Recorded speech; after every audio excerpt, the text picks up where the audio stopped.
ఆ ఎవ్వ వచ్చిందా ముసలామే వచ్చి, అయ్యా నా కొడుకు ప్రార్థన చేయ్యా, అర్థం మారుడు తాగుబోతుడు పేకాడుతున్నాడు, ప్రార్థన చేయ. ఏం పేరమ్మా అన్న.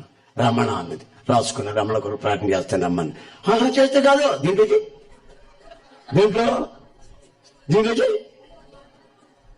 దీంట్లో ఎందుకమ్మా? ఆయన దగ్గర యేసుప్రభు దగ్గర తెలియదు, యేసుప్రభు దగ్గర సెల్లేదు.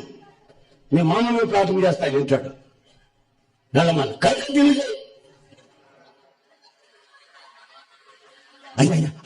చెయ్యి.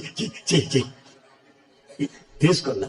హలో హలో, ఎవరైనా రేపు 10 పెట్ట సినిమా హాల్లో ఉంటే ఊరికి డిస్టర్బ్ చేసి ఎవరైనా అంటున్నాడు. నన్నోడు నన్నంటే నాకు చెమటలు మోసిపోయినాయి. ఎవరైనా పెట్టాలా సినిమా హాల్లో ఉన్నాను నేను అంటాడు. నేను ముస్లిం గారికి ఎంత చెప్పే ఉందా, నువ్వు ప్రార్థన చేస్తే రానిమంటే ఎవరికి